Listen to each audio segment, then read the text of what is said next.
Hello everyone, इस video में हम करेंगे एक्सरसाइज 7.4 में से सम नंबर 7 एंड 8।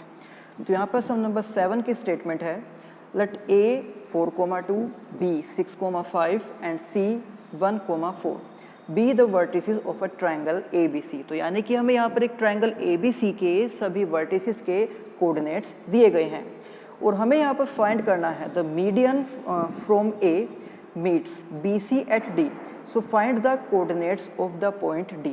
तो जैसे कि एक ट्रायंगल है ABC,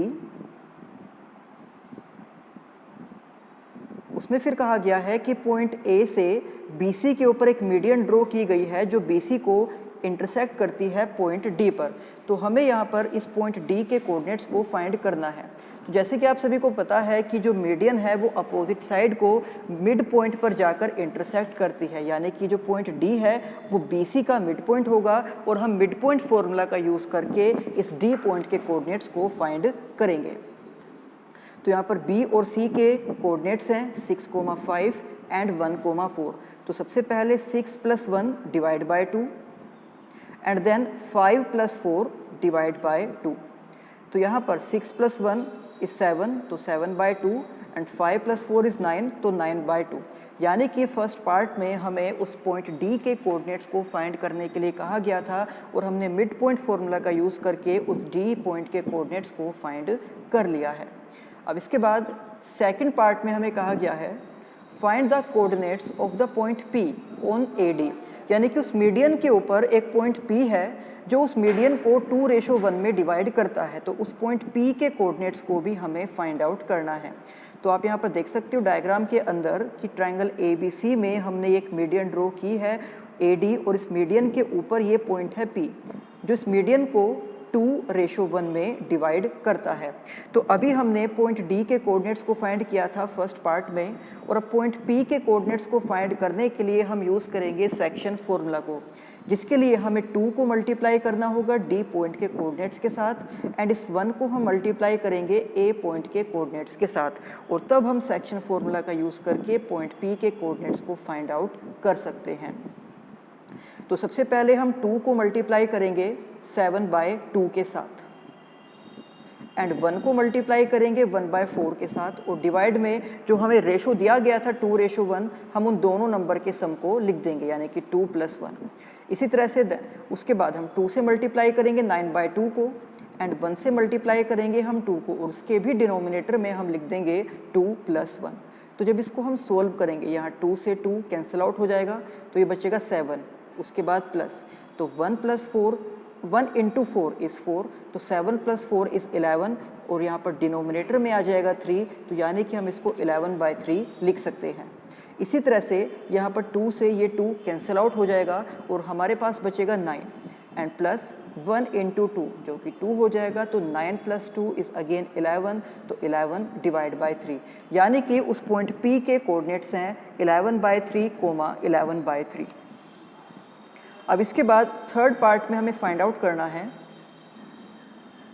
find the coordinates of the point Q and R on the medians BE and CF respectively such that BE/QE = 2:1 and CR/RF is also 2:1। यानी कि जैसे हम एक ट्रायंगल को ड्रॉ करेंगे ABC को,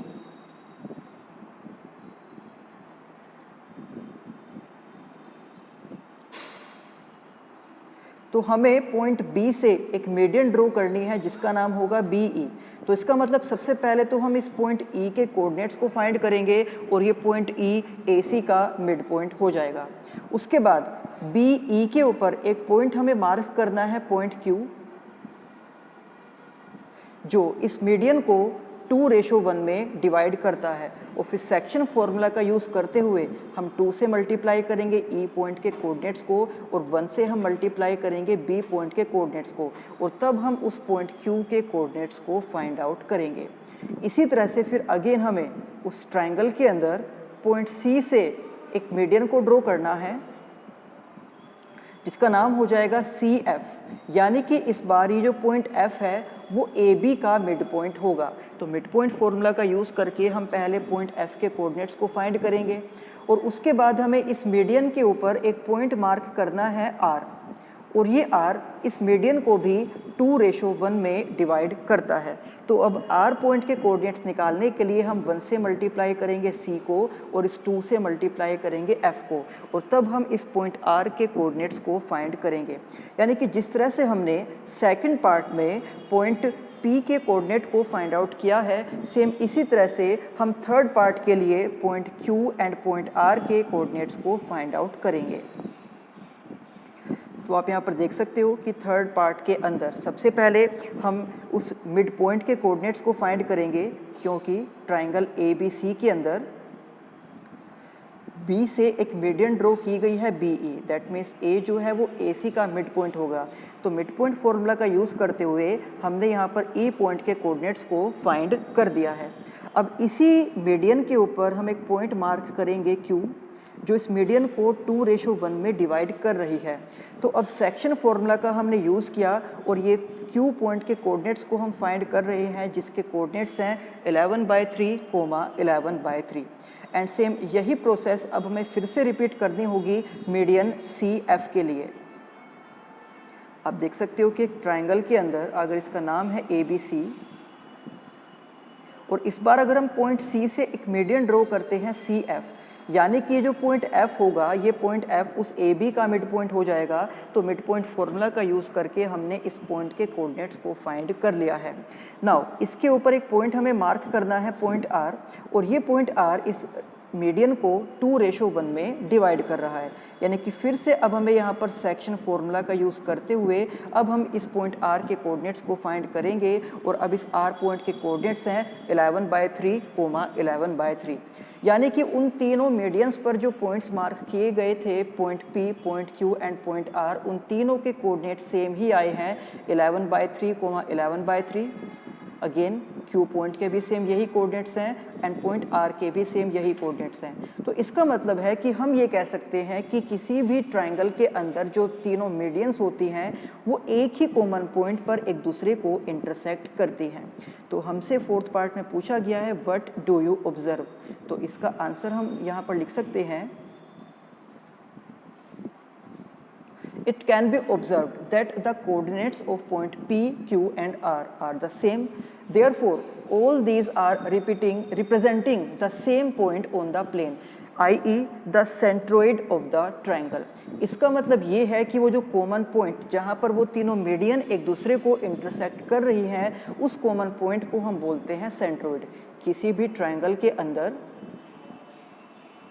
अगर आप 3 मीडियंस को ड्रॉ करते हो तो वो तीनों मीडियंस जिस पॉइंट पर एक दूसरे को इंटरसेक्ट करेंगी वो पॉइंट कहलाएगा सेंट्रोइड, और एक सेंट्रोइड हमेशा एक मीडियन को 2:1 में डिवाइड करता है। ये सभी चीज़ हमने यहाँ से ऑब्जर्व की है। अब इसके बाद इसी के 5th पार्ट में हमें कहा गया है if A x1, y1, B x2, y2 and C x3, y3 are the vertices of triangle ABC, then find the coordinates of the centroid of the triangle। यानी कि फिर से हमें सेंट्रोइड के कोऑर्डिनेट्स ही फाइंड करने हैं, और इस बार जो हमें वर्टिसेस दिए गए हैं वो जनरल में दिए गए हैं x1, y1, x2, y2 and x3, y3। तो इसके 5th पार्ट के लिए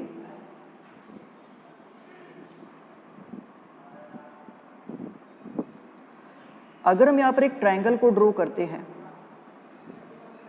इसके कोऑर्डिनेट्स हैं A, B एंड C, ये इसके वर्टिसेस हैं, और A, B, C के कोऑर्डिनेट्स हमें गिवन थे। तो अगर हम पॉइंट A से एक मीडियन ड्रॉ करते हैं और इस मीडियन को हम नाम देते हैं AD, दैट मीन्स ये पॉइंट D इस BC का मिड पॉइंट हो जाएगा। तो अब हम यहाँ पर मिड पॉइंट फॉर्मूला का यूज़ करते हुए इस D पॉइंट के कोऑर्डिनेट्स को फाइंड करेंगे, और इसके लिए हमें यूज़ करना होगा पॉइंट B एंड C के कोऑर्डिनेट्स को।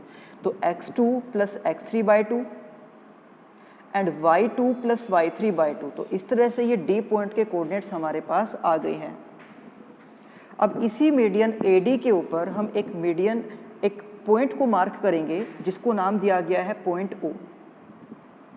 और जैसे कि आपको पता है कि एक सेंट्रोइड मीडियन को हमेशा 2:1 में डिवाइड करता है, तो इस O पॉइंट के कोऑर्डिनेट्स फाइंड करने के लिए हम सेक्शन फॉर्मूला का यूज़ करेंगे। 2 को हम मल्टीप्लाई करेंगे D पॉइंट के कोऑर्डिनेट्स के साथ, एंड 1 को हम मल्टीप्लाई करेंगे ए पॉइंट के कोऑर्डिनेट्स के साथ।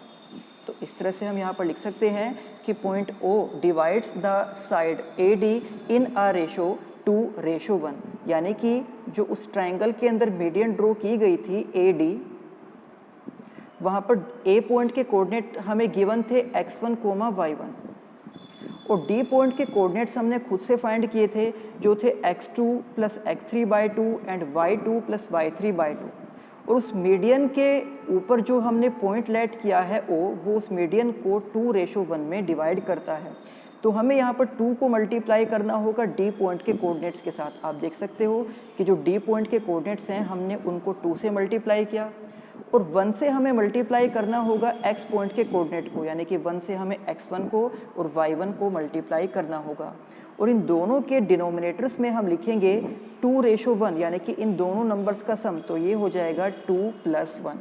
तो जब हम इसको सोल्व करेंगे यहाँ पर 2 से 2 डिवाइड हो जाएगा, तो ये बचेगा x2 + x3 और 1 से x1 को मल्टीप्लाई करेंगे तो ये आ जाएगा x1। तो इस तरह से हम सभी को प्रॉपर ऑर्डर में लिख सकते हैं x1 + x2 + x3 divide by 3, क्योंकि 2 + 1 3 होता है।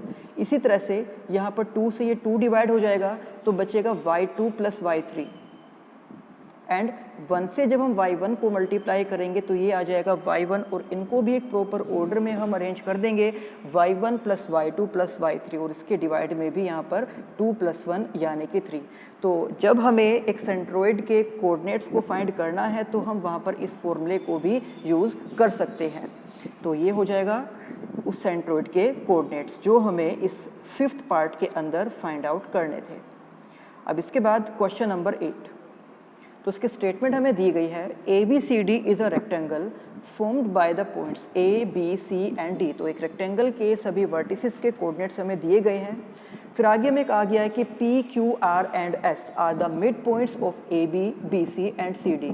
तो उस रेक्टेंगल की सभी साइड्स के 4 मिड पॉइंट मार्क किए गए हैं P, Q, R and S और हमें ये बताना है is the quadrilateral PQRS is a square, a rectangle और अ रोम्बस, कि ABCD के साइड्स के मिड पॉइंट को ज्वाइन करके जो एक नया क्वाड्रिलेटरल बनाया गया है PQRS, कि वो PQRS एक स्क्वायर होगा या वो एक रेक्टेंगल होगा या फिर वो एक रोम्बस होगा, ये हमें यहाँ पर बताना है। तो आप देख सकते हो कि सबसे पहले हमने यहाँ पर एक रेक्टेंगल को ड्रॉ किया जिसका नाम है ABCD। हमें यहाँ पर point A, point B, point C and point D के कोऑर्डिनेट्स ऑलरेडी स्टेटमेंट में दिए गए थे।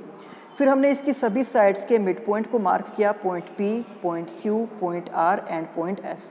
तो इसका मतलब ये है कि पॉइंट P AB का मिड पॉइंट है, तो हम मिड पॉइंट फॉर्मूला का यूज़ करके पॉइंट P के कोऑर्डिनेट्स को फाइंड करेंगे।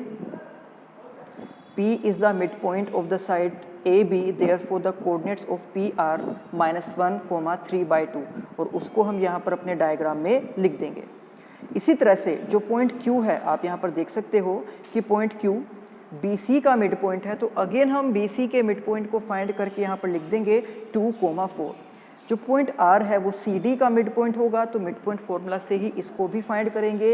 एंड जो पॉइंट S है वो AD का मिड पॉइंट है, तो मिड पॉइंट फॉर्मूला से ही हम S को भी फाइंड करके यहाँ पर लिख देंगे।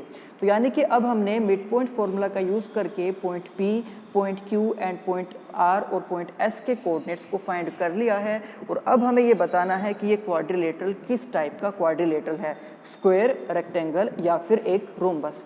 तो इसके लिए हम सबसे पहले इसकी सभी साइड्स की लेंथ को फाइंड करेंगे, यानी कि हमें PQ, QR, RS और PS की लेंथ को फाइंड करना है। तो साइड्स की लेंथ को फाइंड करने के लिए हम यहाँ पर यूज़ करेंगे डिस्टेंस फॉर्मूला को।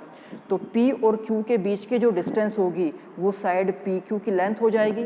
तो अब हम यहाँ पर डिस्टेंस फॉर्मूला का यूज़ करेंगे और हम इसको लिख रहे हैं कि लेंथ ऑफ PQ, यानी कि ये P और Q के बीच की डिस्टेंस है √61/4।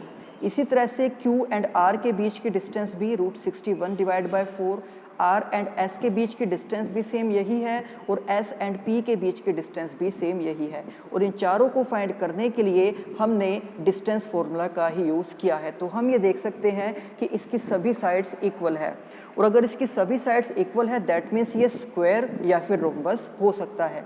बट उसको कंफर्म करने के लिए अब हम फाइंड करेंगे इसके डायगोनल्स को। तो डायगोनल्स के लिए हम पहले P एंड R के बीच की डिस्टेंस को फाइंड करेंगे एंड देन Q और S के बीच की डिस्टेंस को फाइंड करेंगे, और हम ये चेक करेंगे कि क्या इसके डायगोनल्स की लेंथ भी सेम है या नहीं है। तो डिस्टेंस फॉर्मूला का यूज़ करके ही अब हम P एंड R के बीच की डिस्टेंस को फाइंड करेंगे जो कि है 6, एंड Q और S के बीच की जो डिस्टेंस है वो है 5। यानी कि इस क्वाड्रिलेटरल PQRS में सभी साइड्स की लेंथ तो इक्वल है, बट इसके जो डायगोनल्स हैं उनकी लेंथ इक्वल नहीं है। आप देख सकते हो एक डायगोनल है 6 और एक डायगोनल है 5। दैट मीन्स ये PQRS एक स्क्वायर नहीं होगा, ये एक रोम्बस हो जाएगा। तो हम यहाँ पर लिख सकते हैं it can be observed that all sides of the given quadrilateral are of the same measure, कि इसकी सभी साइड्स इक्वल मेजर की हैं। However, the diagonals are of different length, but जो डायगोनल्स हैं उनकी लेंथ डिफरेंट है।